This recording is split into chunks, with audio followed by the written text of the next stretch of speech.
From the Built Ford Tough studio at FedEx Forum, it's the Gary Parrish Show, presented by Ortho South, on YouTube at Grind City Media and the official Grind City Media app. Now, here's your host, Gary Parrish.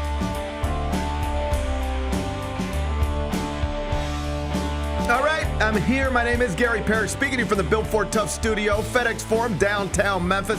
Benny Doyle right there producing the program. Glad he's with me. Glad you're with me. Hope you're getting through the day best you can.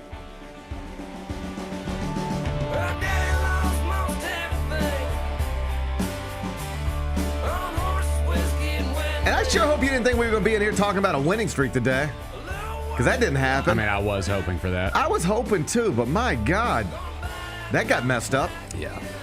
Lost on Friday night and then lost again on Saturday night. So now it's a two-game losing streak heading into tonight's game with the Atlanta Hawks inside FedEx Forum. Perhaps tonight things go differently. I sure hope so. We'll talk about it momentarily. First, though, quickly, let me set today's schedule for you in the next segment. Michael Eaves going to join me, of course, host SportsCenter for ESPN. He's been out past couple of weeks, but he's going to be back here in about 20 minutes, and I'll talk all big NBA stuff with him. Michael Eaves going to join me 10:20. When I finish talking to him, we'll take a break, come back, do 5 more things you need to know, at which point we're going to discuss 5 previously undiscussed stories. Among them, Penny Hardaway's Tigers went to UAB, beat the Blazers this weekend 88-81.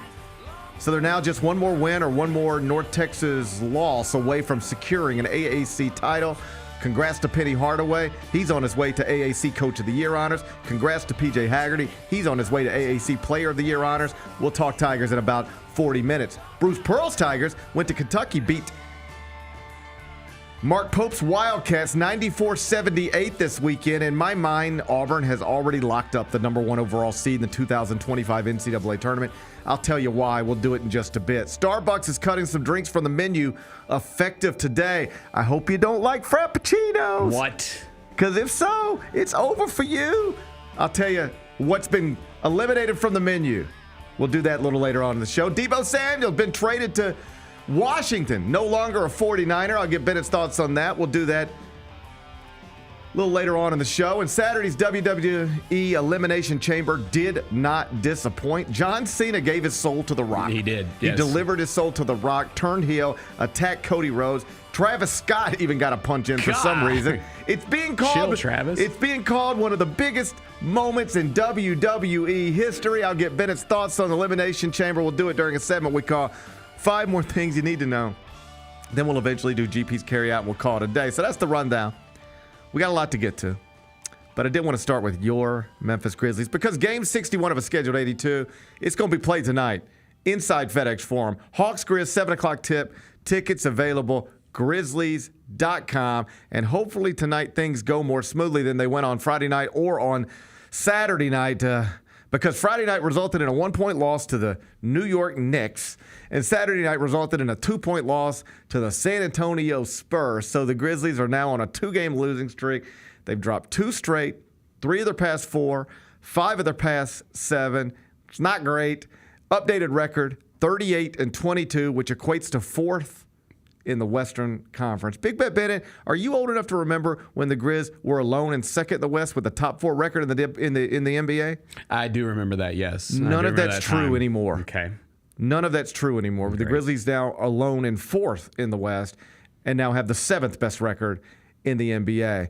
The Grizz are going the wrong way, at least temporarily going the wrong way, Bennett. Why are the Grizzlies going the wrong way? Why did they do this? Man, that's a good question. The reason Friday night was such a gut punch is because Saturday I felt like they were going to sit everybody regardless. Like I just did. And they were kind of experimenting with lineups and whatnot on Saturday with John Dez both out, and so that's why Friday night was so big. And it was a really good game. In fact, both games were good, except the Grizzlies came out on the wrong end of both of them.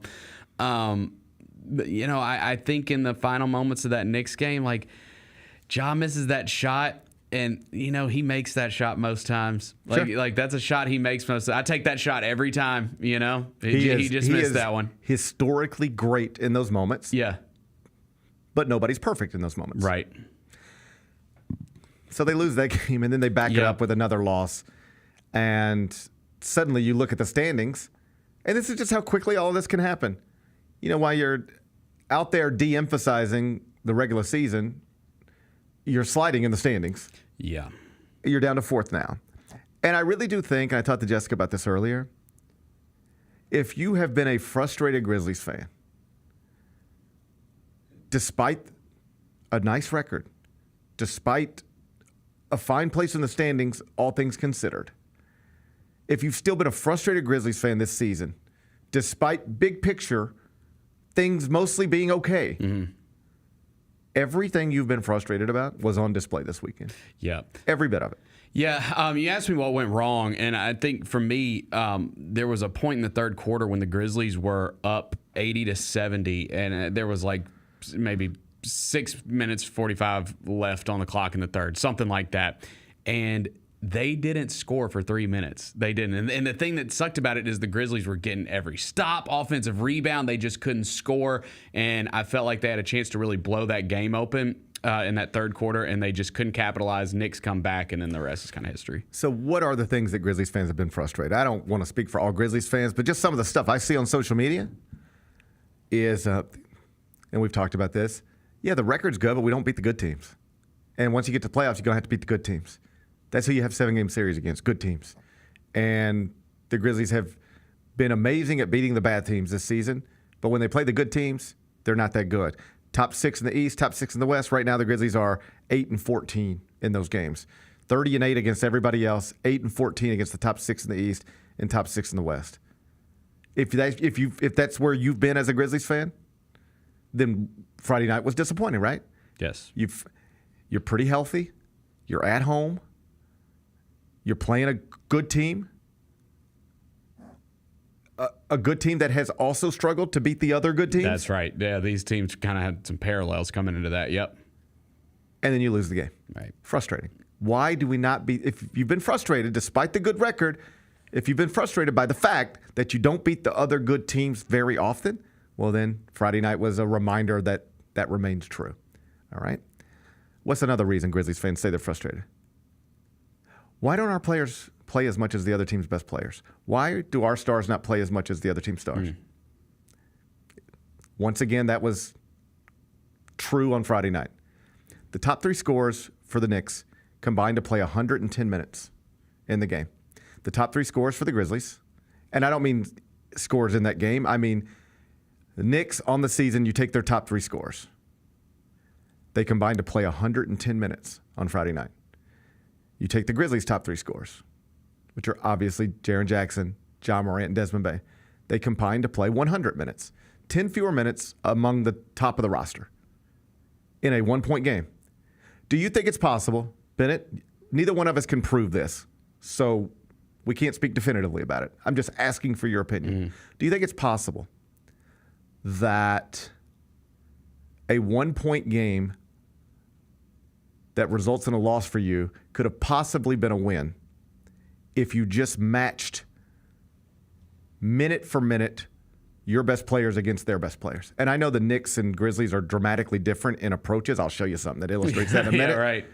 But do you think it's possible that if you'd have just got 10 extra minutes out of your 3 best players to match the 10 extra minutes they got out of their best players, you could have maybe flipped a 1-point loss into a 1-point win? Maybe. Of course. Yes. So why does this happen all of the time? Does it irritate you as much as it irritates some Grizzlies fans to consistently be watching a game in real time and asking yourself, why are our best players not on the court as much as the other team's best players? Because you can ask that in nearly every game they play.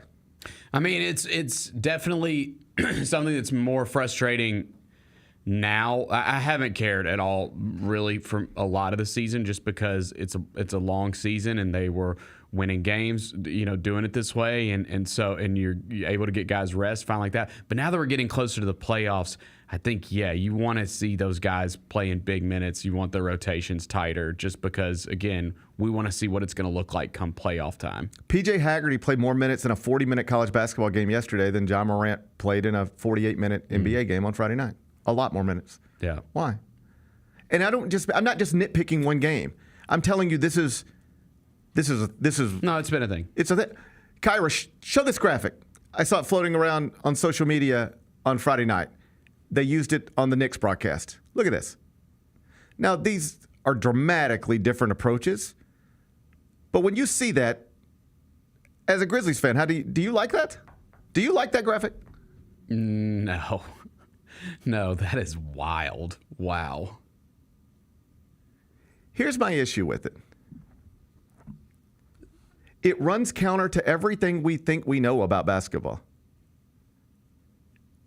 I'm confident the explanation is rooted in something along the lines of, well, when we play this fast, your starters' minutes are going to come down. Okay, but why don't the other starters' minutes come down as dramatically as yours do? Like, what is the point of playing fast in a way that is going to keep Jaren Jackson, Desmond Bane, and John Morant off of the court more often than they otherwise would if it doesn't keep Jalen Brunson, OG Anunoby, and Mikal Bridges off the court? Yeah. I think Devin just made a good point in the chat. Like, I think you always want one of those guys on the floor for the Grizzlies. Ja, Dez, Jaren. I think that's where a lot of the frustration comes from the fan base is you need one of those guys on the floor at all times. Just explain it to me like I'm 4 years old and I don't know anything about basketball. Tell me why we just have decided as a franchise that not having the best players on the court as often as other teams have the best players on their court is good. I cannot. I don't. I cannot explain it to you. No, I don't think anybody could. There'll be a bunch of theories, but it's just be theories. Well, if you limit them to 31.2 minutes and below on the season, they'll be fresh for the playoffs. How do you know that? Right. How do you know that? Like, because the argument has been, well, look at them. They're the 2 seed in the West. That's been the one. They're the 2 seed in the West. Well, now they're 4. Yeah. Now they're 4. I mean, okay. Just I don't understand I don't understand how you can be so smart that you reach a decision that not having your best players on the court as often as the other team's best players is advantage you. It seems like it would be advantage other team always, as long as the other team can match you player for player. And that's what it shows you, right? Against the bad teams, you can play however you want to play, and you can just beat the bad teams. But when you play the good teams, this is what's true. When you play the top 6 in the East and West, I'm about to tell you 2 things that are normally true. Your best players don't normally play as much as the other team's best players, and you lose. That's normally true when you play the best teams. That's what it shows. You play the best teams in the East and the West. Here's what typically happens. Your best players don't play as much as theirs, and you lose. That's what typically happens. John Calipari gets laughed at to this day for barely playing Devin Booker and Karl Anthony Towns as freshmen at Kentucky. Oh, yeah, that's right. He platooned. He played 10, 11 guys that whole season. Yeah. And it was like, we'll be fresh. Well, it'll save our legs. Okay. But you know what? If you're Bo Ryan at Wisconsin, you're just thrilled every time you look up and Karl Anthony Towns and Devin Booker are sitting on the bench. Yeah. Every minute they're not on the court is a good minute for you. Every NBA franchise, you go play the Celtics, you got to deal with Jason Tatum. You got to deal with Jaylen Brown. You go play the Grizzlies, you got to deal with John Morant, but not as much as you'd have to deal with him if he played for a different team. You got to deal with Jaren Jackson, but not as much as you'd have to deal with him if he played for a different team. And here's the other thing. Like the Celtics just won a championship last year. They were great, right? Jason Tatum averaged 35.7 minutes per game in the regular season last season. Jaylen Brown, 33.5. Drew Holiday, 32.8. There ain't a single Grizzly averaging any of those minutes. 5 Knicks averaged more than 35 minutes per game. No Grizzlies even sniff that. Why? Just explain. I get it. I get why Grizzlies fans are frustrated by that. Yeah. It's frustrating to watch. And the thing that makes it the most frustrating is that I recognize there's a whole analytics department that can try, but just understand it runs counter to the way everybody else is doing it. I don't know another great basketball team in the world that thinks putting itself in an advantageous situation involves keeping the best players off the court as much as the other team's best players. Somehow that has become the approach here. Mm-hmm. I just don't know how that became the approach. I don't know why that's the approach. And if you're a Grizzlies fan sitting around watching people other than John Morant, Jaren Jackson Jr., and Desmond Bane be on the court as either a lead is slipping away or a deficit is growing, it's maddening. It's maddening. I do not, like when I see fans sometimes just tweet nonstop, just random stuff about second quarter runs or whatever, some of it's just, I don't really pay it any attention. But this I get. Mm-hmm. The numbers are the numbers. Well, yeah, that graphic. That graphic is like, because Wally Zerbiak does Knicks games. We were texting over the weekend, and I sent him that graphic, and he was like, "That's insane. He was like, what? How is that real life? How is that graphic real life?" I don't know. I'm assuming that once we get to the playoffs, this will not be a thing. We have to. But I don't understand why it's a thing now. I just don't know. I don't get it. I don't get it. I don't understand it. Maybe I just don't understand basketball, right? But Brad Stevens, will you at least tell me Brad Stevens understands basketball? Yeah. Maybe I don't understand basketball, okay? I never played, I never coached, I never ran an organization. Got it. Brad Stevens, he played and coached and ran an organization. Done all those things well. Brad Stevens wants Jason Tatum on the court 35.7 minutes per game. That's what he averaged in the regular season last season. Jaylen Brown was just below that. Drew Holiday just below that. Derek White just below that. This is not the way other franchises do it. Why are we doing it this way? I'm not sure. Not sure either. I'm not sure. Michael Eaves is up next.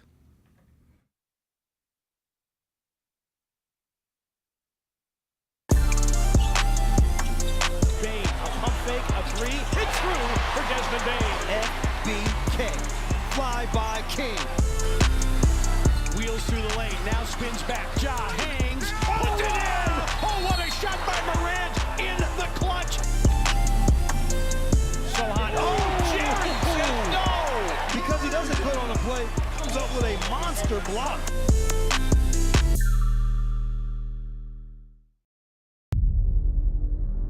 Can't wait. It's time to get it popping. It's going to be crazy. The fans are going to be loud. We need just energy. Behind, back to Jaren for the flush! We're going to need, the form rocking. We're going to need, everybody in Memphis to be out there to come to support. When the fans are good, we're good. Simple as that. A Bane three! Yes, sir! Desmond Bane with ice water in his veins! We'll ride the energy together. Kroger shoppers and Grizz fans, want exclusive last-minute discounted ticket deals texted straight to you during the Grizzlies 2024-2025 season? Sign up with the new Kroger Buzzer Beater deal. Fans can sign up by texting Grizz to 636-479 or visit your local Kroger store in the Delta Division and scan the QR code. By signing up, you agree to receive recurring automated promotional and personalized marketing text messages from the Memphis Grizzlies. Consent is not a condition of any purchase. Message frequency varies. Message and data rates may apply.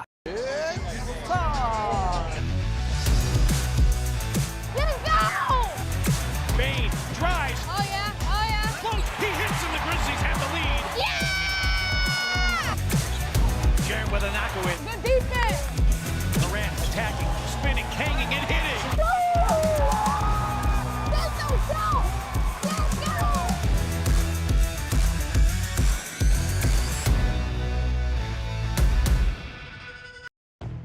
Double your chances to win all month long in March with two big promotions. On Fridays, embrace the madness and win a share of $150,000 in cash and free play. On Saturdays, starting March 8th, go for the gold and win your share of up to $10,000 in cash and free play in the 80K Fool's Gold giveaway. Enjoy live entertainment all month long and play for your chance to win big in March only at Southland Casino Hotel. Must be 21 or up. Play responsibly. For help quitting, call 800-522-4700.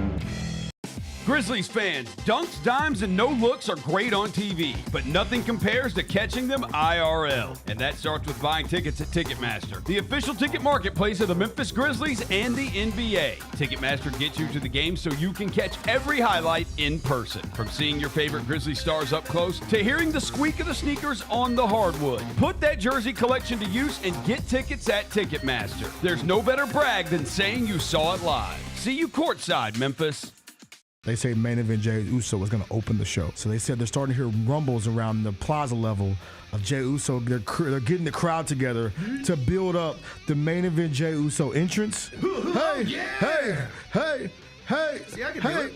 15,000 people together, yeeting in unison, 5-star. They are yeeting together. Tune in to Grind City Wrestling weekly on the Grind City Media app and on the Grind City Media YouTube channel.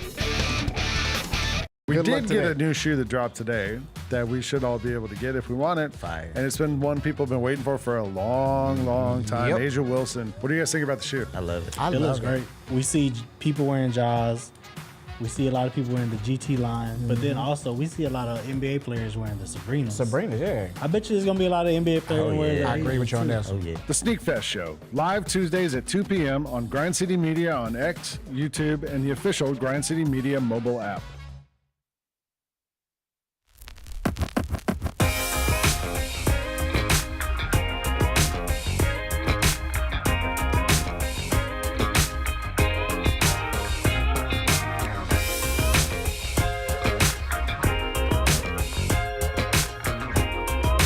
Welcome back, Gary Parrish Show, presented by Ortho South. I'm inside the Bill Ford Tough studio, and I'm joined now by Michael Eaves, who, of course, hosts Sports Center for ESPN. Joins me Mondays in the second segment. He's rear right now. Michael Eaves, good to see you. It's been a minute. How you been, buddy?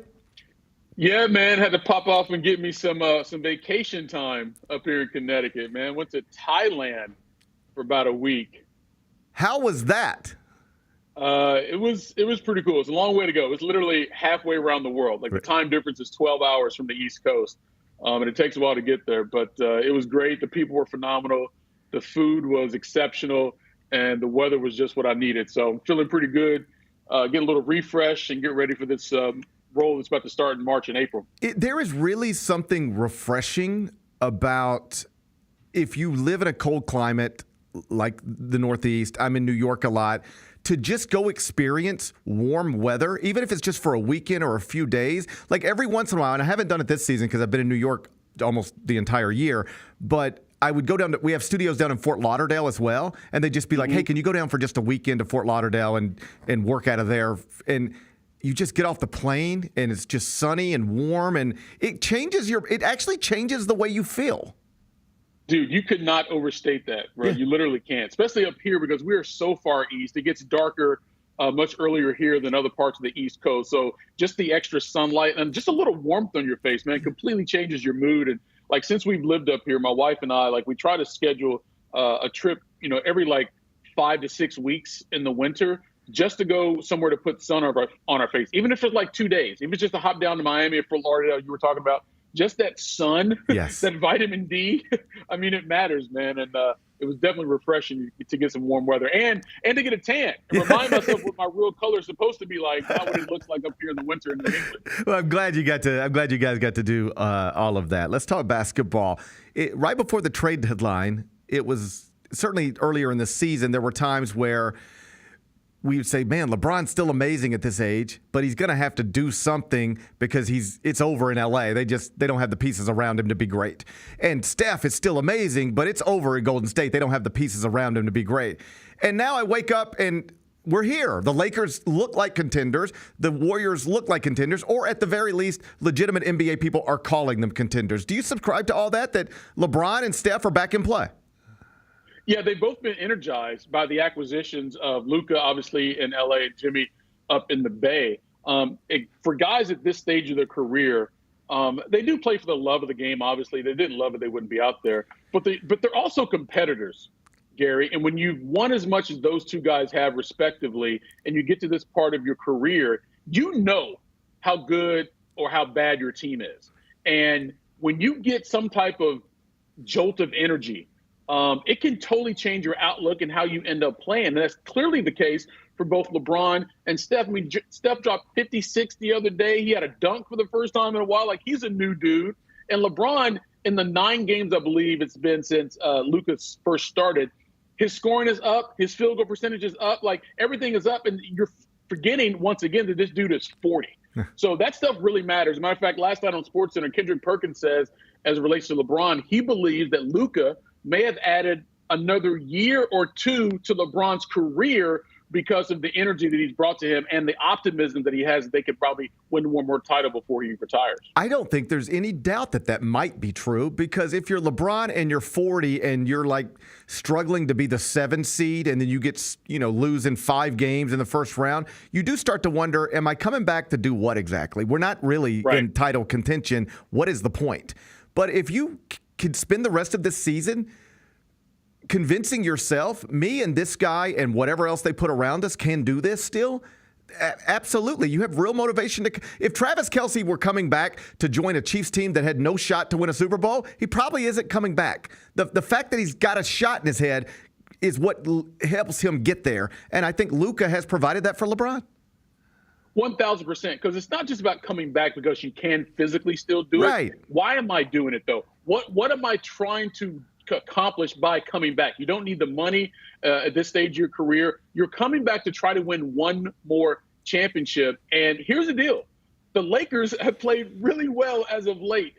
Number 2 seed out in the West. They could legitimately go to the NBA Finals. That could literally happen this year. And maybe a couple of weeks ago, you probably said, maybe the Western Conference Finals, but I'm not sure they get all the way to the NBA Finals. Well, that has completely changed now with LeBron and Luka, because you have 2 guys that are constant playmakers on the court. Not every team can say that. Not every team in the West, even the best teams out East, they can't always say that they got 2 legit playmakers to the caliber of Luka and LeBron. And for LeBron, dude, that's why he's here. It's all about legacy for him, and legacy means championships. Meantime, I think there were 3 big figures connected to USA Basketball.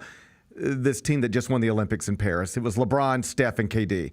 LeBron, things are going well. Steph, things are going well. Kevin Durant, Phoenix just lost, as you know, last night for the 11th time in its past 14 games. Kevin Durant said afterwards, we've embarrassed ourselves. How does that thing get resolved, just with him being moved out of there in the offseason? Because it looks like it really is stuck in a bad place. I think they're going to blow it up in the summer to the best of their ability based on the contracts. Look, they tried to do some things, obviously, and Bradley Beal was a major sticking point of why they couldn't because of his no-trade clause. And then all of a sudden he's like, all right, we can't move Bradley, so let's try to move KD. And KD's like, wait, you trying to move me?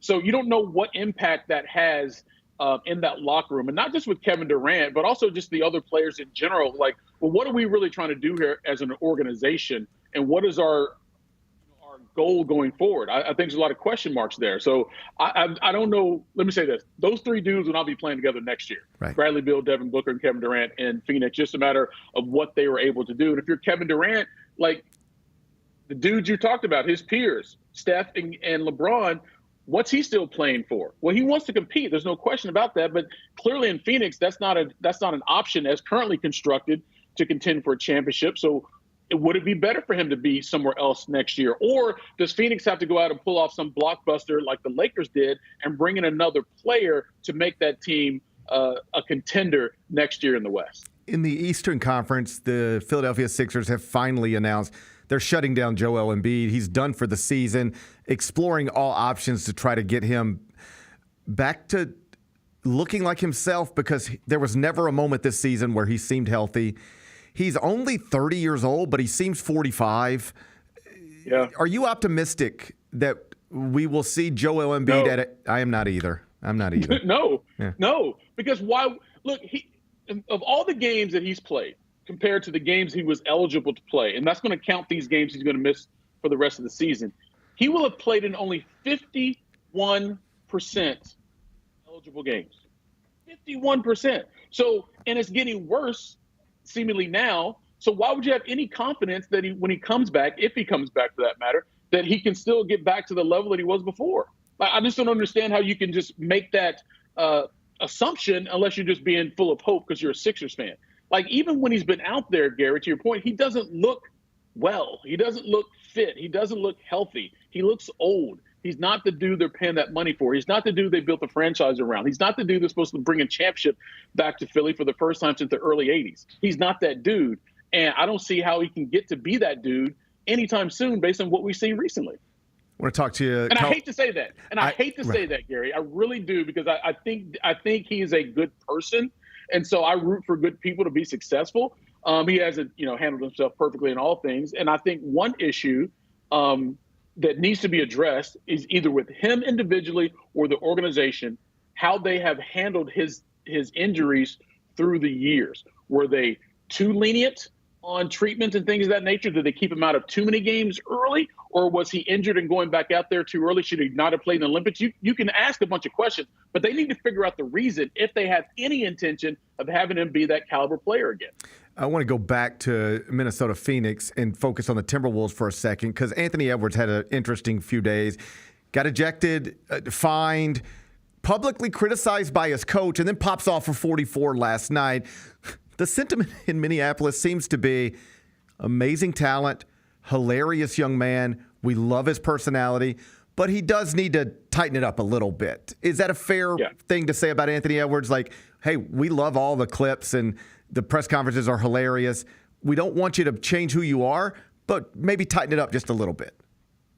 Yeah, you're 100% correct. And look, Memphis knows that too. Same thing with Ja, right? Like, you want them to be who they are because that personality kind of lends to how they play. But they also have to realize who they are beyond themselves, right? And that is the face of the franchise. That is the most important player on that team. That is someone who has to set a tone for all things going forward. That would be the reason they would reach the NBA Finals, but because of that player alone. So that player has to assume that responsibility and change parts of their behavior for the betterment of the overall team. And usually that's really about evolution and maturity, right? Ja has gone through that. He's clearly a different guy than he was, let's say, 18 months ago, to be exact. And now Anthony Edwards is going through that same thing. And you hope as an organization that this recent stretch you mentioned, he suspended for a game because he had 16 technicals, got fined for throwing the ball up into the stands, like all that stuff. Like, yes, this is the moment where reality hits you. He's like, all right, I got to do some things differently if I'm trying to be the player that I need to be and the player I want to be. Last thing on college basketball, sort of a off-the-court story this weekend that I wanted to get your perspective on, and it involves Kansas. There's a wonderful story there in theory about Zeke Mayo growing up in the shadows of Allen Fieldhouse, but only a mid-major prospect coming out of high school, so he goes to a mid-major. But then he's a very good mid-major player, and they bring him back home to Kansas, and he's a Jayhawk, and he's making money, and families in the stands every game, and it's just it should be a storybook, but it's turned into kind of a nightmare. Team hasn't been that good. He hasn't been that good. He was bad on Saturday. And then he got overwhelmed on social media with negative comments, and not just negative, but racist comments, ugly comments. Yeah. Now, I think you and I both know this is just sort of the nature of social media. I deal with hate on social media every day simply for how I rank basketball teams, or at least sometimes for something as simple as how I rank basketball teams. I get told I look like a penis, because I have shaved head and stuff. I get it, but I don't get hit with racism. Nobody comments on the color of my skin. Do you have an understanding for how prevalent that is for black athletes in this country having to deal with just racist shit online every day? Yeah, I do. Yeah. And other black people do. White people simply don't. They just don't. Because here's the thing, if your intent as a fan, let's call them that for lack of a better term, when you're trying to criticize someone, you're trying to belittle them as much as possible, right? And the easiest way for white people to do that to black people is to go racist. It is the easiest way. Like, you can go there so fast in so many different ways. So like, and you blank, and you're nothing but a blank, And so it's so prevalent, Gary, because it is so easy. And social media has made it easier because now you don't have to write a letter and send it. You can literally just pop off a tweet. You can hit them in a DM. That happens to me all the time because they don't like this, or they see a post and like, oh, you're just this, and you blank this, and all that kind of stuff. Because they want to belittle you as much as possible. And the easiest way to do that in this country when you're black is for someone to go racist. And it's prevalent. These athletes get it all the time. Look, Gary, we get it way more than the public realizes because we don't put it out every single time. Right. We just don't. It would just be all the time. You're like, dude, another one? Yes, another one. And look, it's sad to say the least, but I'm sorry, it's just also expected. And that's the sad part, 2025. And here's the thing that gets me about it, Gary, is then you have these other white people who don't experience it, or who've never witnessed it themselves and be like, oh, here they go bringing up the race again. No, bruh, we didn't bring it up. Right. Someone brought it up to us, and then we brought it to the public, and you're mad at us as opposed to the people who brought it to us. Right. That's the other thing that really upsets black people and other minorities when it comes to that. You're more mad at us bringing it up than us having to deal with it. No. Yeah. That means you don't want to address the situation at all. No, it falls under the umbrella of, something happens in this country and people say, well, now's not the time to talk about it. Well, yeah, it is. It probably is the time to talk about it. Like this seems like a perfect time to talk about it. If not now, when? There you go. We've been putting it off for more than 400 years. There you go. You know what I'm saying? And I think you've got it exactly right. The saddest part about all of it is that when I saw Zeke Mayo repost this stuff, it didn't surprise me at all. I guess I hadn't been thinking about it, but if you would have asked me, what do you think his mentions look like right now? I would have said, I bet it's racist and ugly. That's the saddest part. It wasn't even shocking. It was just like, well, yeah. And here's the other thing you always get. Then you'll get Kansas fans saying, oh, it's not all Kansas fans like this, or we aren't like this. Yeah, you are. And so are other schools. Every other program that does it, you have those people, whether you want to admit it or not. Yes, that's exactly who you are. That's who we are as a country. Until you stop that just asinine denial, you're always going to be those people. I appreciate you sharing your thoughts on it. It's good to see you again, buddy. I'm glad you got some sun and relaxation, and I'll talk to you again next week. All right, sounds good. I'll see you. That's Michael Eaves from ESPN. It was just that was the worst part about it is that I see Zeke Mayo, and I'm on social media enough to just know that that's out there, and it's going to be there. And that is something that I just don't have to deal with. Like, I get called a lot of stuff all the time, but it is never about my race or the color of my skin. And yet,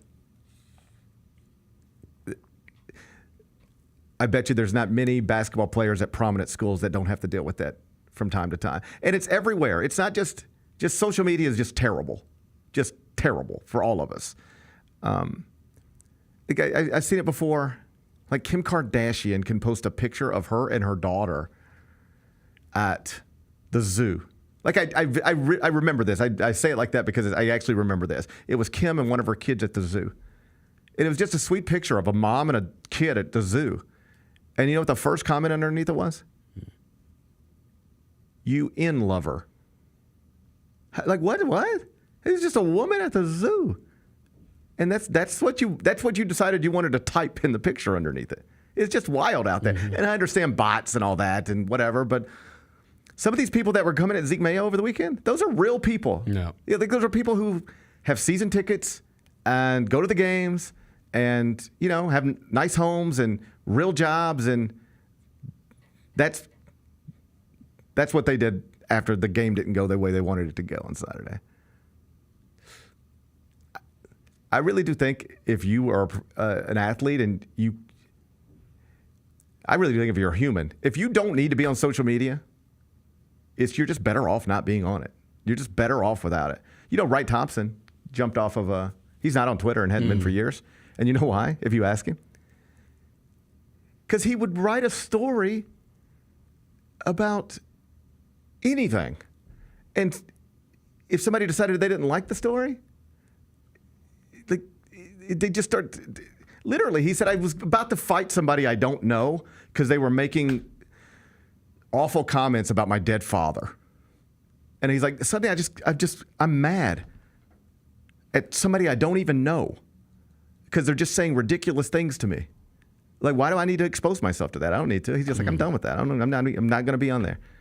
I can retweet his stories, but he won't. He won't see it. He's not on it. Just decided this is not good for me. I don't think it's good for anybody. I say I have to have it for my job, and I probably do. But I don't think it's good for us. And I know it's not good for basketball players, particularly if you go 1 of 7 from the field for a team that was preseason number 1 and is now struggling. So, yucky stuff. Appreciate Michael Eaves. Be back with 5 more things. What teams do you think, other than Chiefs and Eagles, you think are going to be teams to reckon with next season? I think the Ravens, the 49ers, the Bills, the Lions. I think the Falcons are going to be good next year. Well, y'all have had 4 straight losing record seasons. So. Yeah, the question is, can you just get 2 guys on defense? they scored 38 against the friggin' Panthers and lost the last week of the season. Like, you got to get some stops. The Odds Couple, live at 2 p.m. on YouTube at Grind City Media and the official Grind City Media app. We got Southern Heritage Classic news. Mike, Tennessee State out. Where do you think the Classic goes from here? Is this a thing that sort of dooms this Classic, Southern Heritage Classic? I don't ever bet against Fred Jones. I don't count Fred Jones out. You have to have the event. You have to continue to have the weekend, and a football game has to be part of it. Get all of your HBCU sports and culture news by tuning in to HBCU Huddle with CJ Hurt and Mike Wallace. New episodes drop every Thursday on grindcitymedia.com, YouTube, and Spotify. Grizzlies fans know it's the team that gives you the edge. Big River Steel does too. And much like the Grizzlies have recruited legendary talent, we want you to be part of our team. Are you ready to be part of something legendary? Then visit www.bigriversteel.com.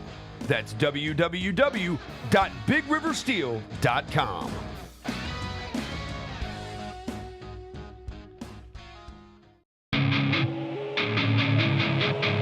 Our fans have a huge impact on our ability to play to the level that we're striving for. Drop off, Durant. Oh! Well, you wanted home crowd involvement. I love those moments where you see our guys engaging in the fans and the fans just get pumped up. They are standing in FedEx Forum. I would hate to be on the other side with the opposition when FedEx Forum's rolling. That's such an unbelievable relationship that our group has with our fans. Kroger shoppers and Grizz fans, want exclusive last-minute discounted ticket deals texted straight to you during the Grizzlies 2024-2025 season? Sign up with the new Kroger Buzzer Beater deal. Fans can sign up by texting Grizz to 636-479 or visit your local Kroger store in the Delta Division and scan the QR code. By signing up, you agree to receive recurring automated promotional and personalized marketing text messages from the Memphis Grizzlies. Consent is not a condition of any purchase. Message frequency varies. Message and data rates may apply.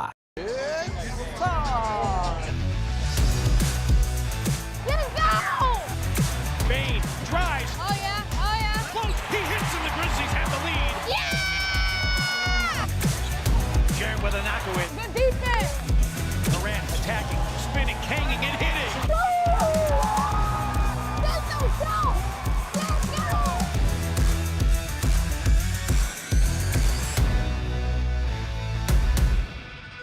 Thanks for showing up, Memphis. Nothing beats catching your Grizzlies IRL, and nobody knows that better than you. So next time you want to hit up a game, Ticketmaster's got your back with tickets to every upcoming matchup. Whether you're catching the Grizzlies at home or on the road, you'll find tickets at Ticketmaster, the official ticket marketplace of the Memphis Grizzlies and the NBA.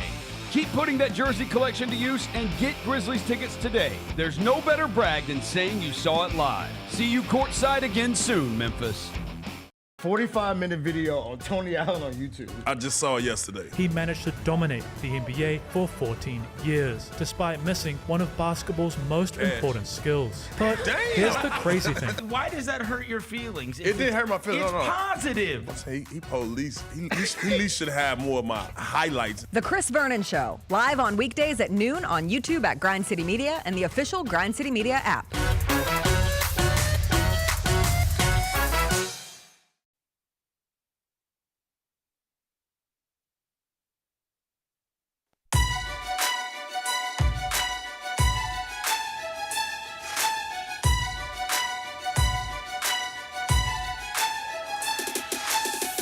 Orthopedic injuries can be unpredictable, unforeseen, and unscheduled, and Ortho South understands this better than anyone. Since your injuries don't make appointments, you don't need to either, and that's because Ortho South welcomes walk-ins during the weekdays, in the evenings, and even on Saturdays. So next time an unforeseen injury makes an unscheduled appearance in your life, visit orthosouth.org to find your nearest urgent care location. Just walk in, and Ortho South will take care of everything, especially you. Learn more at orthosouth.org. That's orthosouth at orthosouth.org. Now I got 5 more things you need to know. Number 1. Final score 88 for your Memphis Tigers. UAB only got 81. That's a 7-point victory for Penny Hardaway's program down in Birmingham inside Bartow Arena to improve to 24-5 overall, 14-2 in the AAC. UAB prioritized the game, made it a big deal, packed Bartow Arena, playing for first place at the AAC, And then Dane Danger went down there and did Dane Danger stuff to him again.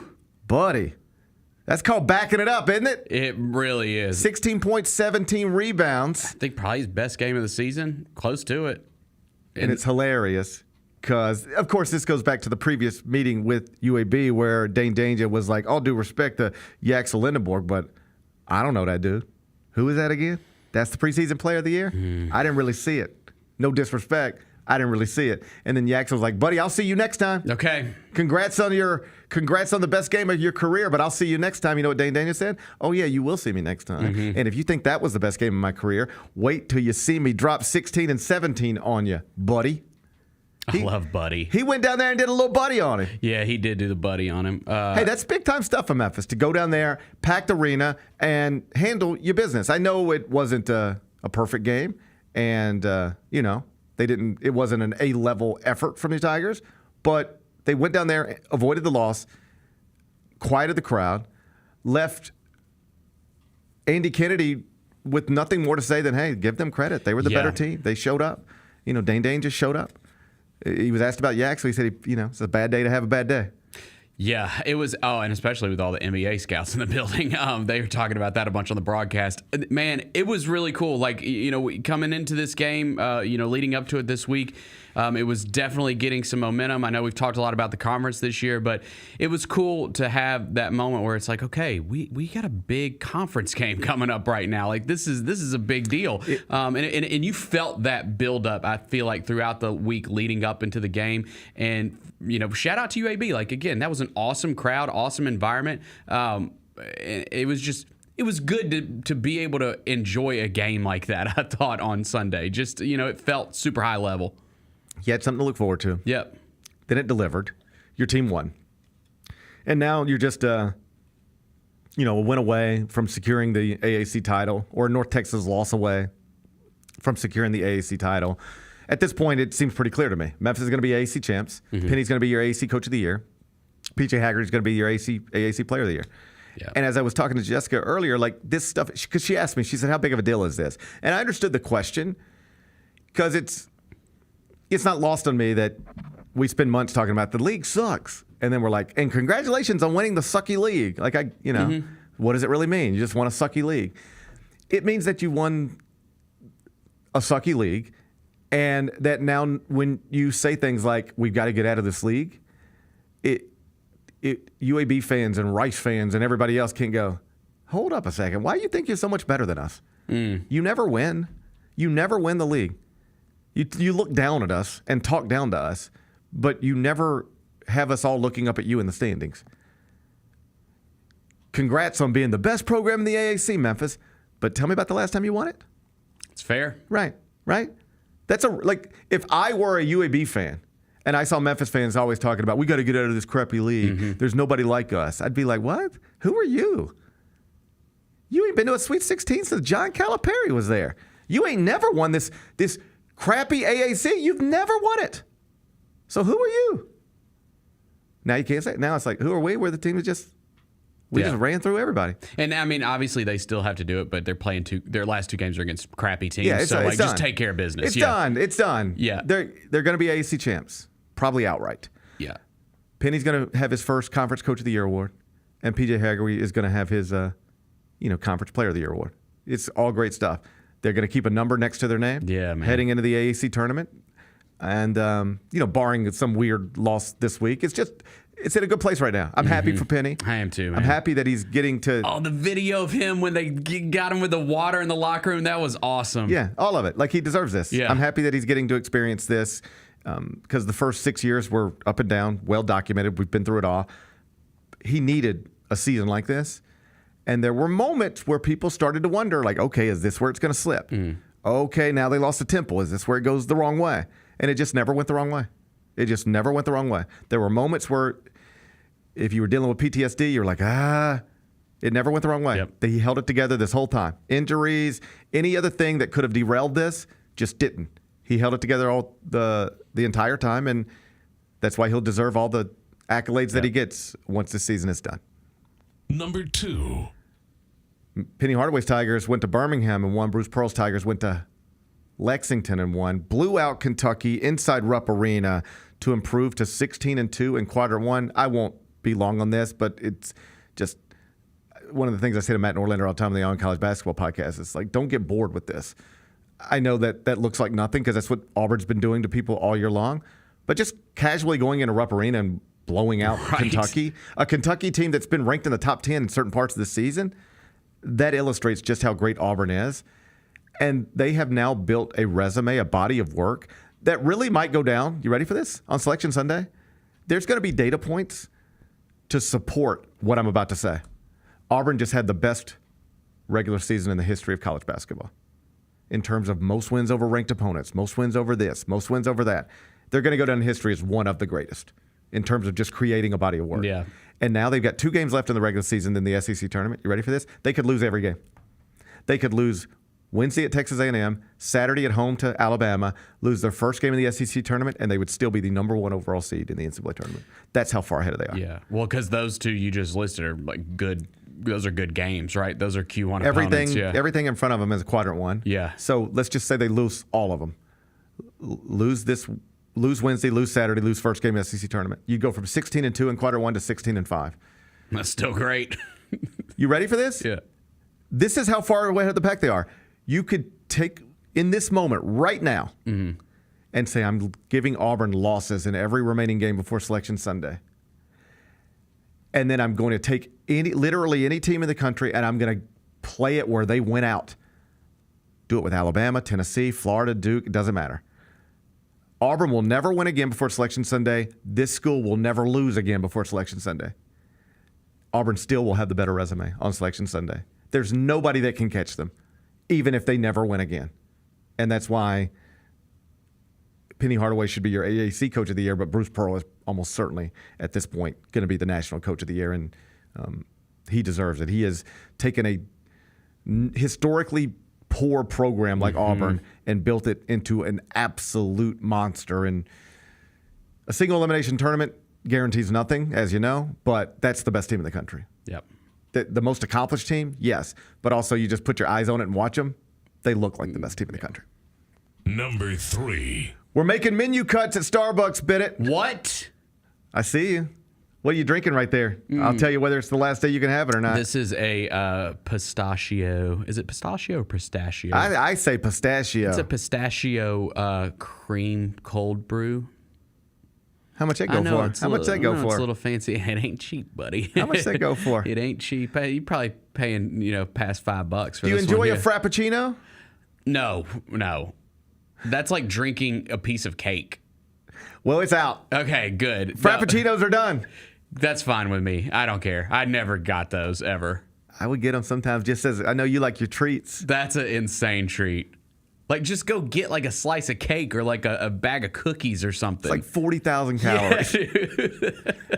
That's crazy. You be in there like, yeah, I'm going to skip breakfast. I'll just have a Frappuccino. Yeah, I just need a little pick-me-up. Oh, buddy, you just did 70,000 calories. All right? Frappuccinos have been cut. That's it. Today's the last day. If you want a Frappuccino from Starbucks, what I'm learning is today is today's the last day. I say farewell. The espresso is gone. Just like a shot of espresso? Cafe vanilla gone. Ooh, I liked that. White chocolate mocha. Oh, my wife loves that one. That's like her go-to. Not anymore. That's a big deal in the Doyle house. Well, you better get there today because it's over with. It's over with. White chocolate cream, chocolate cookie crumble cream, double chocolate chip cream, caramel ribbon crunch cream. I like all that stuff. It sounds like Starbucks is just trying to get healthy. What are they doing? They're helping us.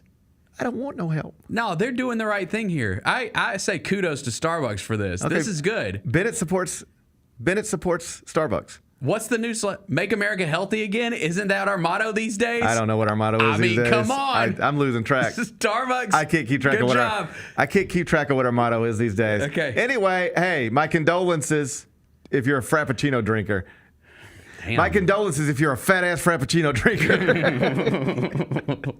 But you'll probably it's probably going to be good for you. Yeah, number 4. Let's keep it moving. Out of here. Let's keep it moving. Deebo Samuel got traded. Does that surprise you? Does that matter? Is that a big deal?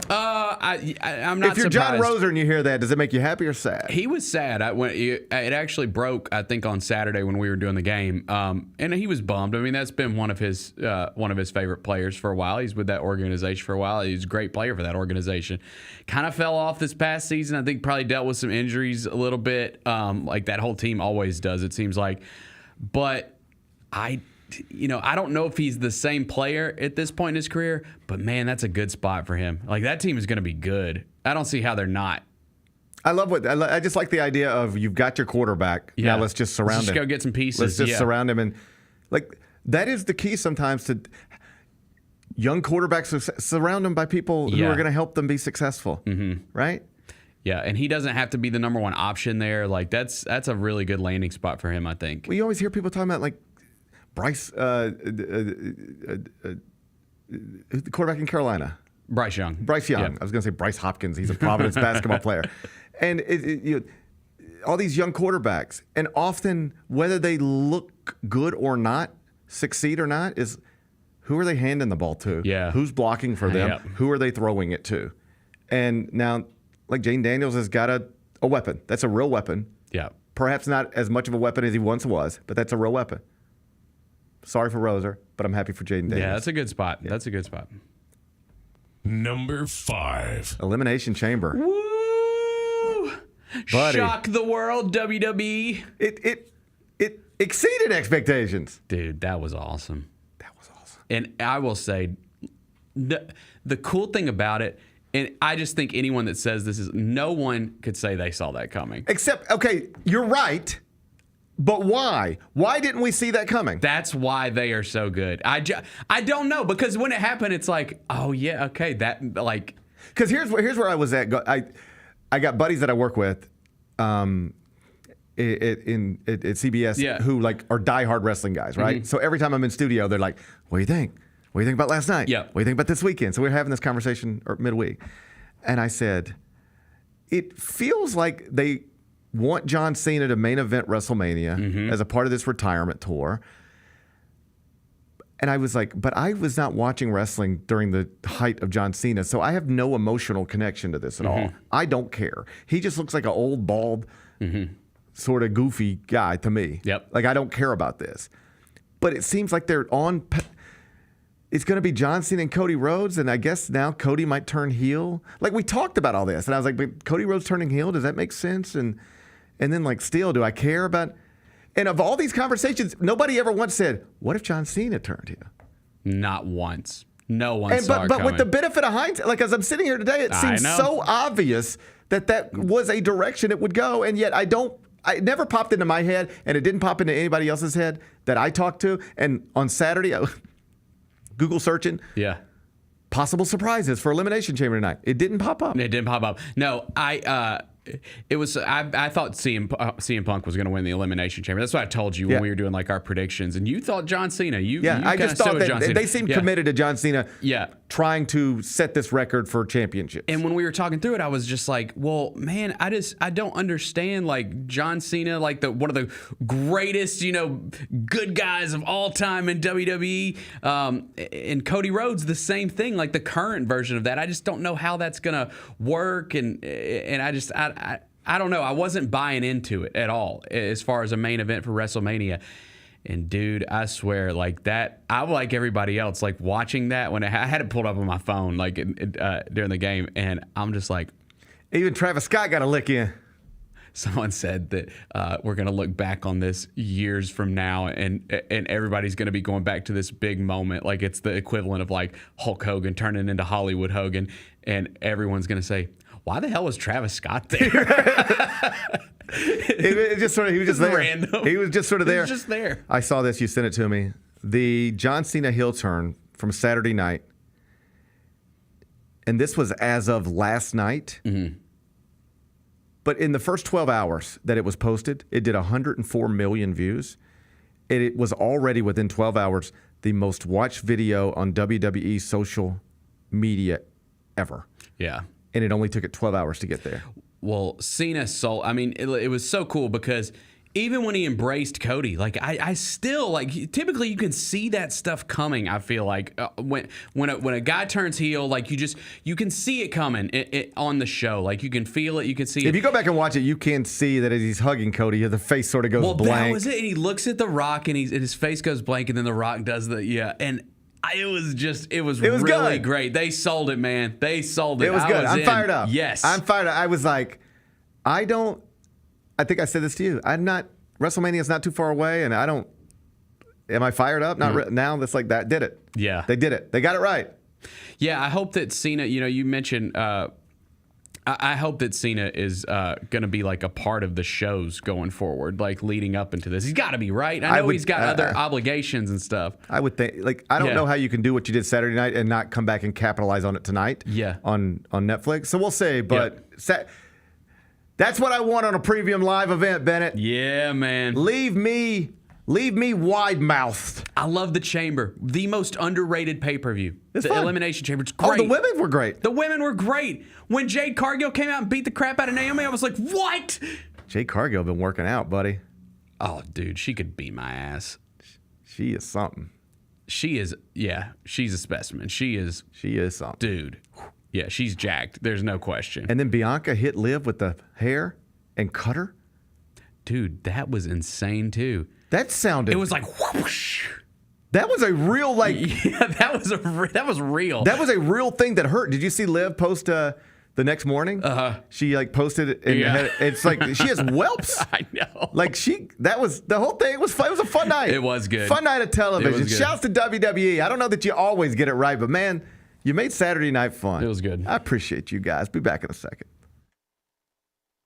They say main event Jey Uso was going to open the show. So they said they're starting to hear rumbles around the plaza level of Jey Uso. They're getting the crowd together to build up the main event Jey Uso entrance. Hey, 15,000 people together yeeting in unison, 5-star. They are yeeting together. Tune in to Grind City Wrestling weekly on the Grind City Media app and on the Grind City Media YouTube channel.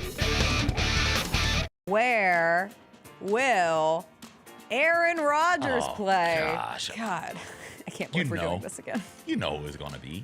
Oh. Tennessee Titans. Tighten up. Oh, no. You know they're going to do it. You know they're going to do it. Tune in to the Jessica Benson Show with CJ Hurt live every weekday at 8 a.m. on YouTube at Grind City Media and the official Grind City Media app. What teams do you think, other than Chiefs and Eagles, are going to be teams to reckon with next season? I think the Ravens, the 49ers, the Bills, the Lions. I think the Falcons are going to be good next year. Well, y'all have had 4 straight losing record seasons. So. Yeah, the question is, can you just get 2 guys on defense? They scored 38 against the friggin' Panthers and lost the last week of the season. You got to get some stops. The Odds Couple, live at 2 p.m. on YouTube at Grind City Media and the official Grind City Media app. We got Southern Heritage Classic news. Mike, Tennessee State out. Where do you think the Classic goes from here? Is this a thing that sort of dooms this Classic, Southern Heritage Classic? I don't ever bet against Fred Jones. I don't count Fred Jones out. You have to have the event. You have to continue to have the weekend, and a football game has to be part of it. Get all of your HBCU sports and culture news by tuning in to HBCU Huddle with CJ Hurt and Mike Wallace. New episodes drop every Thursday on grindcitymedia.com, YouTube, and Spotify.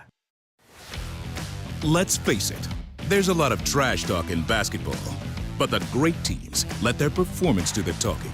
Like Ford F-150 with Pro Power on board, a class-exclusive industry-first feature that turns your truck into a mobile generator and leaves the competition speechless.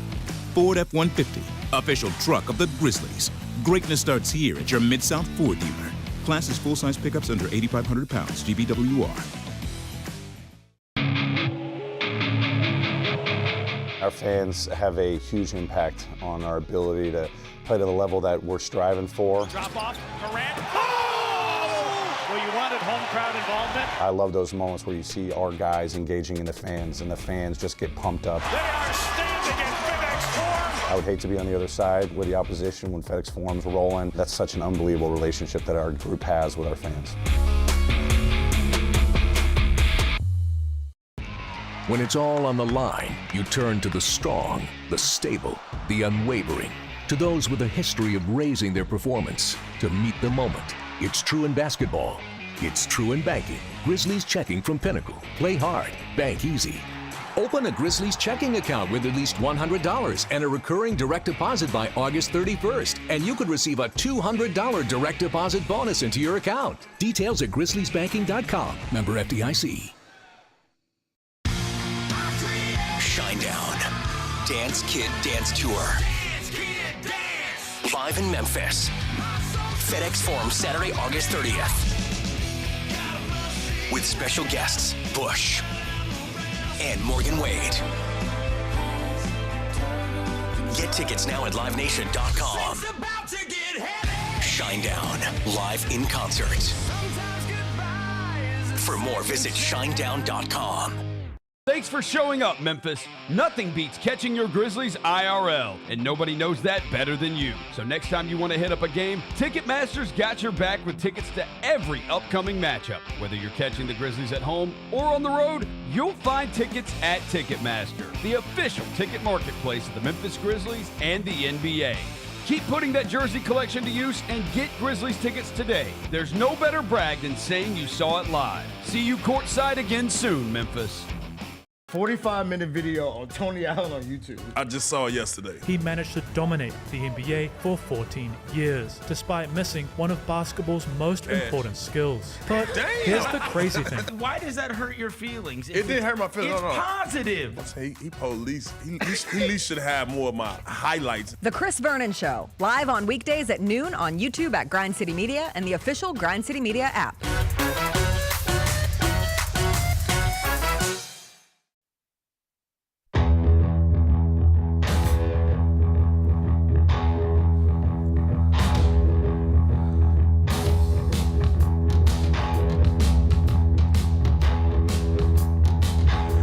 Welcome back, Gary Parrish Show, presented by Ortho South. We're inside the Built Ford Tough studio. Bennett, you promised me on Friday you were going to have an Oscar party.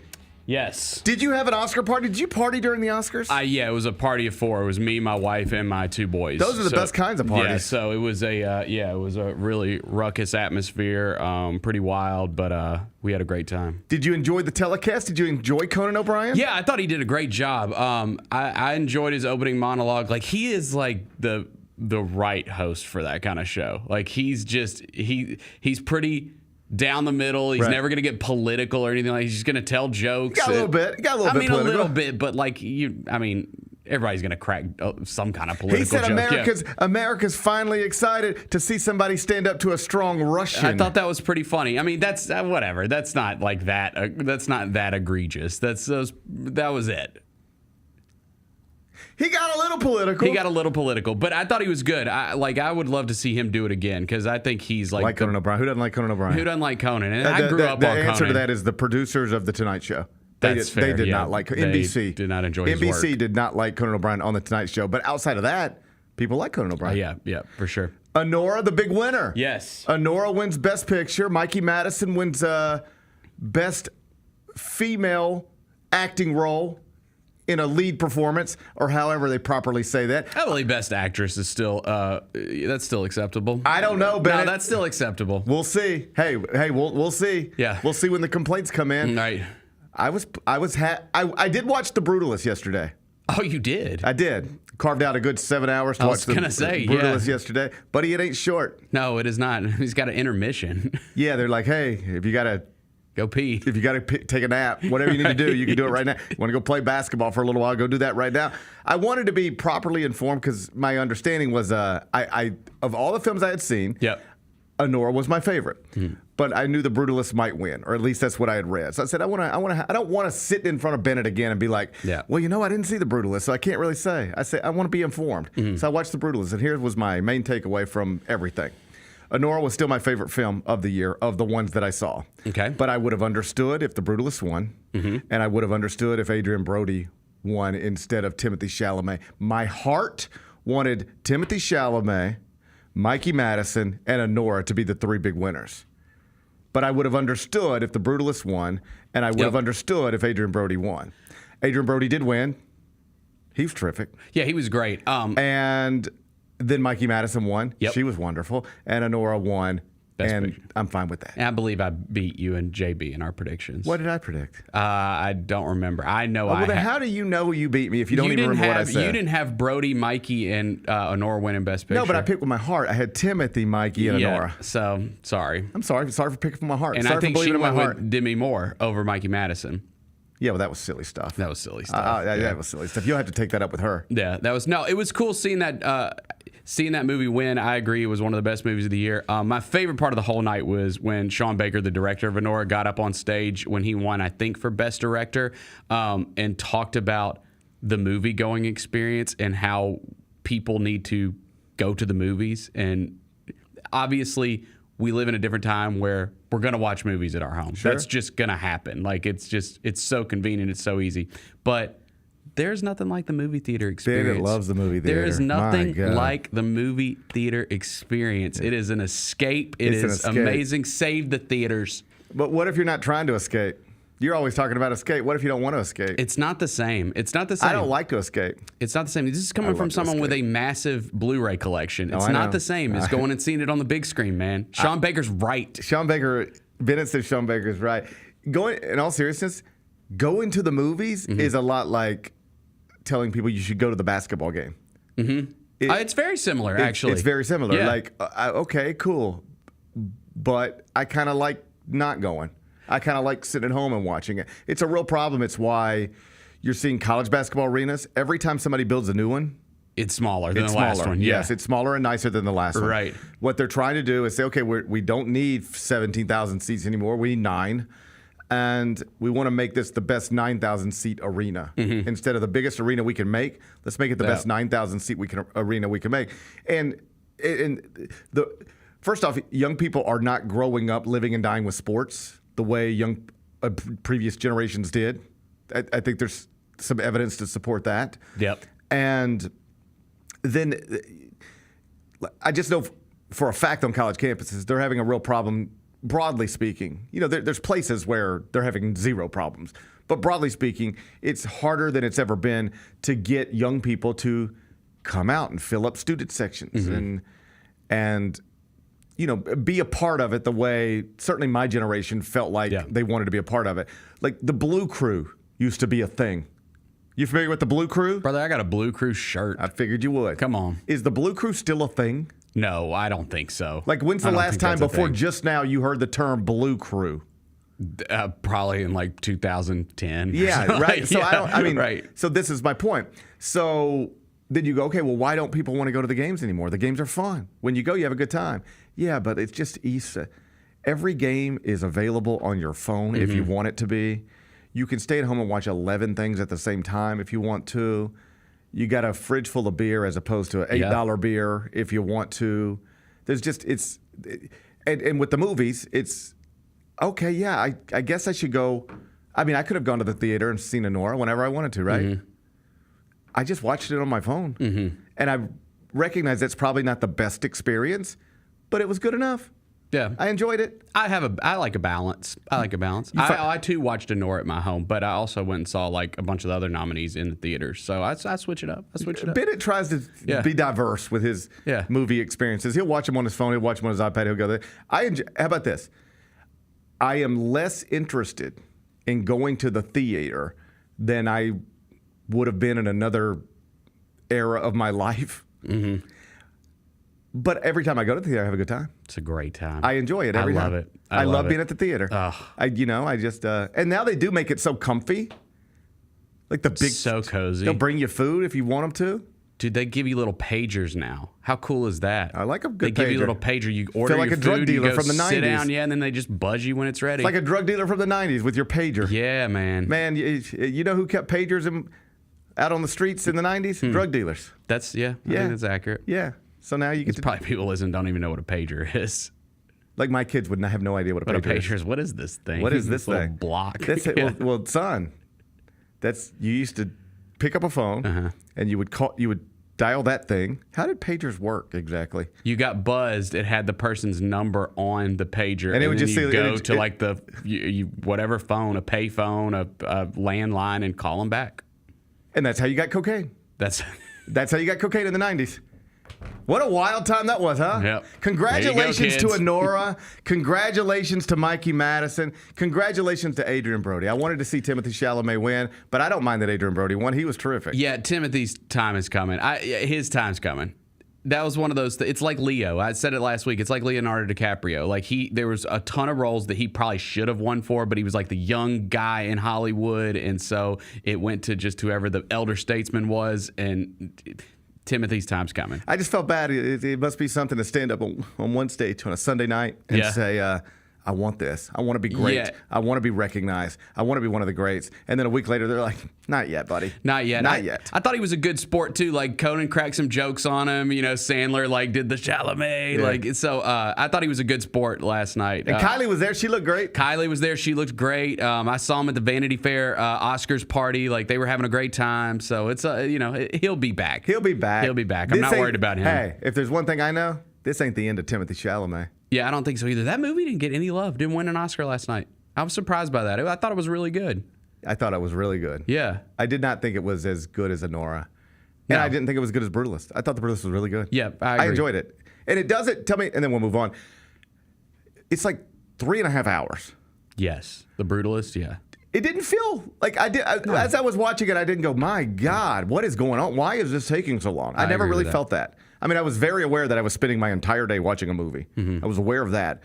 But I never was like, Jesus Christ, we got an hour and a half left of this? I never had that moment.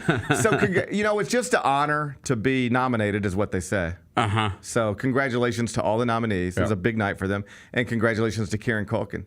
Yeah, oh man. He's just really good. He's so good. Gets to make a baby now. Like, he's doing great. He's doing great. That was a great speech. That was pretty funny. And I get it. Like, I understand why you might want to take a note up there and make sure you don't forget anything. Mm-hmm. It's just so much better when you're not looking at paper. For sure. I would rather somebody just mess up. I'd rather somebody give a 7 out of 10 acceptance speech just like this as opposed to a 10 of 10 like this, because I don't think you can give a 10 of 10 like this. It doesn't feel authentic. Nope. It doesn't feel like you're in the moment when you're reading off a piece of paper. That'd be my first piece of advice to any winner. Yep.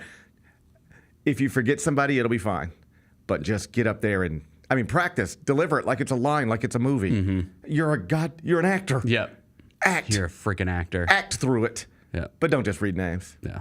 And Kieran Culkin, he might be the best at that. I thought so. He might be the best. He's hilarious. He might be the best at it. I think you're right. All right. I think you're right. All right. Go to the movies. Go to the movies, but it says it's a wonderful experience. There's nothing like it. There's nothing like it. There's nothing like it. We'll be back in a second. They say main event Jey Uso was going to open the show. So they said they're starting to hear rumbles around the plaza level of Jey Uso. They're getting the crowd together to build up the main event Jey Uso entrance. Hey, 15,000 people together yeeting in unison, 5-star. They are yeeting together. Tune in to Grind City Wrestling weekly on the Grind City Media app and on the Grind City Media YouTube channel. Where will Aaron Rodgers play? Gosh. God, I can't believe we're doing this again. You know who it's going to be. Oh. Tennessee Titans. Tighten up. Oh, no. You know they're going to do it. You know they're going to do it. Tune in to the Jessica Benson Show with CJ Hurt live every weekday at 8 a.m. on YouTube at Grind City Media and the official Grind City Media app. We touched on this earlier, the panel here, about what really has been the mainstay of the Grizzlies, and that's Jaren Jackson Jr. Trip has just been awesome. He's posting guys up. He's stronger than he's ever been. He's physical, and he's scoring all type of ways. Hey, Grizzlies fans, be sure to tune in to Grizzbeat, where the panel and I break down all things Grizzlies and take a look at the rest of the NBA as well. The show is live every Wednesday, 2 p.m. on YouTube at Grind City Media and the official Grind City Media app. Let's face it, there's a lot of trash talk in basketball, but the great teams let their performance do the talking. Like Ford F-150 with Pro Power on board, a class-exclusive industry-first feature that turns your truck into a mobile generator and leaves the competition speechless. Ford F-150, official truck of the Grizzlies. Greatness starts here at your Mid-South Ford dealer. Class is full-size pickups under 8,500 pounds, GVWR.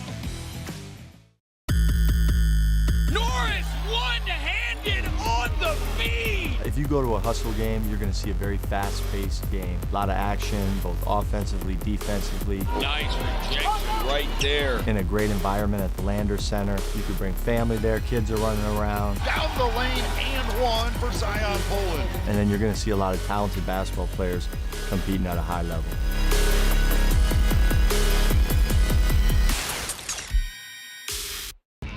When it's all on the line, you turn to the strong, the stable, the unwavering. To those with a history of raising their performance to meet the moment. It's true in basketball. It's true in banking. Grizzlies Checking from Pinnacle. Play hard, bank easy. Open a Grizzlies checking account with at least $100 and a recurring direct deposit by August 31st, and you could receive a $200 direct deposit bonus into your account. Details at grizzliesbanking.com. Member FDIC. Shinedown. Dance Kid Dance Tour. Live in Memphis. FedEx Forum Saturday, August 30th. With special guests, Bush and Morgan Wade. Get tickets now at livenation.com. Shinedown, live in concert. For more, visit shinedown.com. Thanks for showing up, Memphis. Nothing beats catching your Grizzlies IRL, and nobody knows that better than you. So next time you want to hit up a game, Ticketmaster's got your back with tickets to every upcoming matchup. Whether you're catching the Grizzlies at home or on the road, you'll find tickets at Ticketmaster, the official ticket marketplace of the Memphis Grizzlies and the NBA. Keep putting that jersey collection to use and get Grizzlies tickets today. There's no better brag than saying you saw it live. See you courtside again soon, Memphis. 45-minute video on Tony Allen on YouTube. I just saw it yesterday. He managed to dominate the NBA for 14 years, despite missing one of basketball's most important skills. But here's the crazy thing. Why does that hurt your feelings? It didn't hurt my feelings. It's positive. He at least should have more of my highlights. The Chris Vernon Show, live on weekdays at noon on YouTube at Grind City Media and the official Grind City Media app.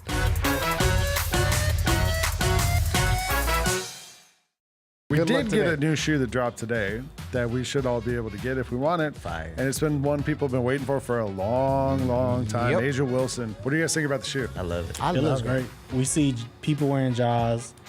We see a lot of people wearing the GT line. But then also we see a lot of NBA players wearing the Sabrinas. Sabrina, yeah. I bet you there's going to be a lot of NBA players wearing I agree with you on that. Oh, yeah. The Sneak Fest Show. Live Tuesdays at 2 p.m. on Grind City Media on X, YouTube, and the official Grind City Media mobile app.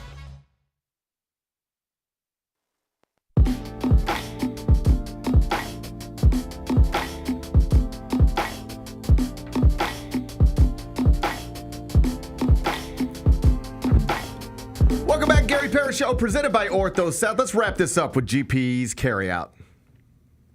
It's time for GP's Carryout. One final segment filled with stuff to take with you. It's not everything you need to know, but it's most of it. What did we learn today? Whole bunch of stuff, but we mostly focused on your Memphis Grizzlies. That was a rough weekend. It was a rough weekend inside FedEx Forum. Close loss on Friday night. Close loss on Saturday night. So now it's a 2-game losing streak for your Memphis Grizzlies. They've also dropped 3 of their past 4 and 5 of their past 7. The updated record is 38-22. That equates to 4th in the West. But tonight offers a new opportunity, Bennett. The Atlanta Hawks are in town. They're not very good. I'm well aware. Guess who else isn't very good? Who? The last team the Grizzlies played. That's fair. Tonight offers a new opportunity, Bennett. Yeah, that's how I look at it. We're going to choose to be positive and optimistic heading into this new opportunity that Monday night presents. I predict this time tomorrow, we'll be talking about a nice bounce-back victory for your Memphis Grizzlies. Okay. I'll predict the same. Bennett's predicting the same. What's today's biggest game? We're going to do college basketball, Bennett. Okay, where are we headed? I'm taking you down to Houston, Texas with your old friends, Kelvin Sampson's Cougars. They've already secured the outright Big 12 title for the second straight year. They just jumped straight from the AAC to the Big 12, just started winning it every year by multiple games, no problem.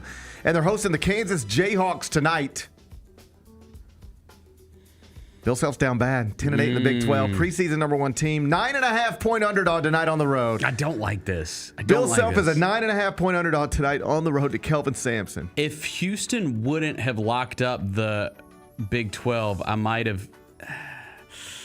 But in Kansas, just dunzo at this point. They have not been good for a minute, and now the fans have turned on the team and started using racial slurs directed at Zeke Mayo. Did you see this? Seriously, No, I did not. So Zeke Mayo, it's actually a sad story because this should be this young man's dream, and it's just turned into a nightmare. He's from Lawrence. He grew up right next to the campus. Oh, wow. And he went to a mid-major out of high school. And then came back, yeah. Because, nobody wanted him. Yeah. He was a mid-major prospect, and so he went to a mid-major. But then he was like a great mid-major player. So Kansas goes out and gives him NIL and says, come back home. Come back home and start for your hometown Kansas Jayhawks. Amazing, right? Great. It'd be like if there were a kid from Memphis who played at, you name the school. Let's just say Central. He went to Central, all right? Total mid-major player. Penny never even saw him play one time, all right? Goes off to some mid-major somewhere. Goes to East Tennessee State and becomes the best mid-major guard in the country. And then Penny says, hey, man, come back home and start for your Memphis Tigers. Wouldn't that be an amazing story? It would be. That's what this is. And it's not gone well for the team or for Zeke Mayo. And after he was 1 of 7 from the field over the weekend and another disappointing loss, this one at home to Texas Tech, he just started getting bombarded with social media messages. Yeah. And it was ugly. Just think of the ugliest thing you could say to a young person, particularly a young person of color, and that's what was getting said. And it's just a reminder that all this stuff is not good for us, social media. Right, yeah, you ain't kidding. That's the understatement of the year. You're not supposed to hear what we hear or see what we see. This is not normal. We are the first humans. You ready for this? We are the first humans in the history of the planet who are being told every day, nonstop, by people who know us and people who don't, how they feel about everything we do. That's not normal. Point. Yeah.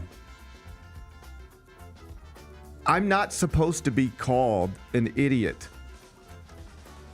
40 times a day. But it will happen on social media 40 times a day, right? Do you know how many times you can walk around in your day-to-day life and actually have an uncomfortable confrontation with another human? It's very rare. For sure. I know it happens. We've all seen it. It's rare. It's very rare. Most interactions humans have with each other, of all races, religions, everything, is pretty normal, reasonable, fine interaction. On social media, it's the exact opposite. You're just fighting all day long. People are yelling at you all day long, and if you engage, you're yelling back all day long. It makes you hate other people. It makes you think about yourself. It's just ugly. And Zeke Mayo was right at the middle of it. John Morant talked about this last week. Yeah, that's right. He said, I got business partners, and I need to be on social media for business reasons. But I don't love it. It doesn't make me feel good. And that will, when we have all the data back, there will be a time, you know how you can turn on videos from the 80s or 70s, and it's like, you really might see this. This would be normal. Like a dad smoking a cigarette with a can of beer in his hand, driving down the road, no seatbelt, kids in the back seat, no seatbelt. Like, that's a very normal. And if you saw that today, if you just saw that today, you'd be like, what in the world are they doing? That's the craziest thing I've ever seen. Social media for kids will be the exact same way someday. We'll say, I cannot believe you ever let your 14-year-old be on this. I think you're exactly right. I cannot believe you ever let your daughter post on Instagram nonstop. Selfies every day. Not good. Social media is bad. That's what I was trying to say. Kansas is going through it. That's what I'm trying to say. Zeke Mayo probably needs to deactivate his social media. That's another thing I was trying to say. How are you going to act tonight? Okay, and now I'm rooting for Zeke Mayo. Me too. Now I'm rooting for Zeke Mayo. You know what? I'll take Kansas. I'll take Kansas to cover. Yeah. Bennett says Kansas plus the points, 9.5 tonight. Tip is at 8 o'clock. Go watch it on ESPN. What are we watching on TV? I think we have to watch Raw on Netflix. I think so. After what happened. After the John Cena heel turn on Saturday night at Elimination Chamber. A moment that will live in infamy. It really will. We talked about it earlier. I did not I was not necessarily as excited as I wanted to be going into it, and by the end of the night, I was like, "Wow, that was great." Yeah, it was just fun. Yeah. So tonight, you have to. I've read previews. There's nothing out there yet that's like John Cena will be there tonight. The Rock will be there tonight. But you can't just let that go. Something's got to happen. Something's got to happen. Yeah. You can't come off of that and then not have something big happen on Netflix tonight. So we'll tune in 7 o'clock and we'll stream it. And if there's something really interesting, we'll circle back to it tomorrow. What's the best thing we've read? I updated the top 25 and 1 again this morning. My voice is getting better, but I know you're doing okay. It's getting better, but it's. I updated the top 25 and 1 this morning, and I just sort of made note that the 4 best conferences in college basketball this season are the SEC, Big Ten, Big 12, and Big East.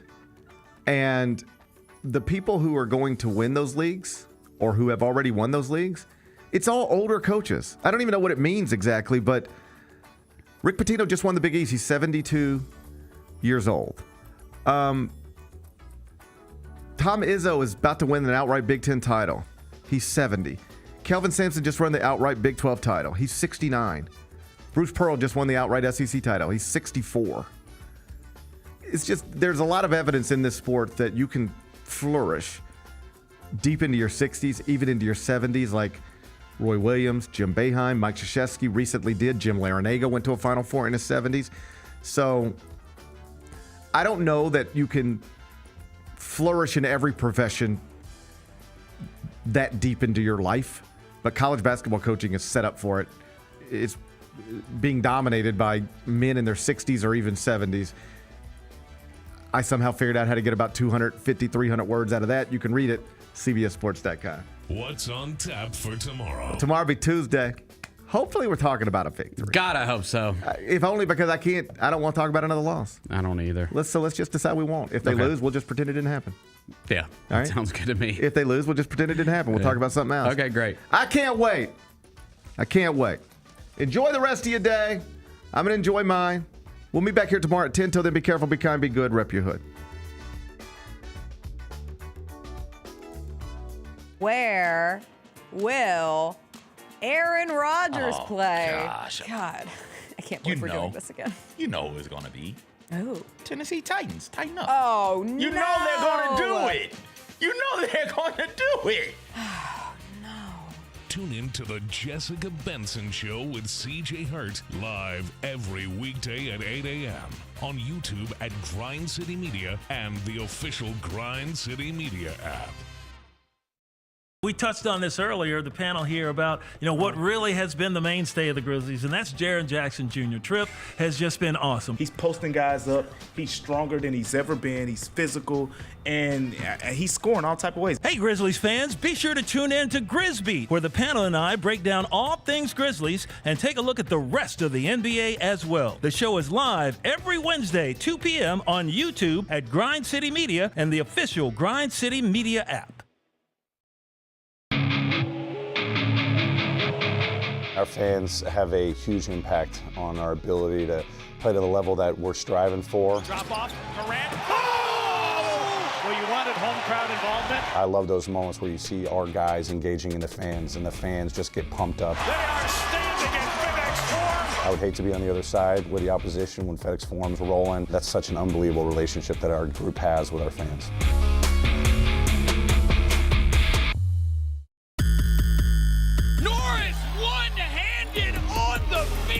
If you go to a hustle game, you're going to see a very fast-paced game. A lot of action, both offensively, defensively. Nice rejection right there. In a great environment at the Landers Center. You could bring family there, kids are running around. Down the lane and one for Zion Poland. And then you're going to see a lot of talented basketball players competing at a high level.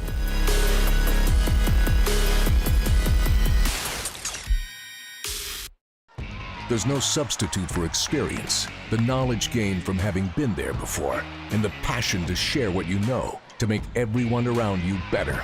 It's true in basketball. It's true in banking. Grizzlies Checking from Pinnacle. Play hard. Bank easy.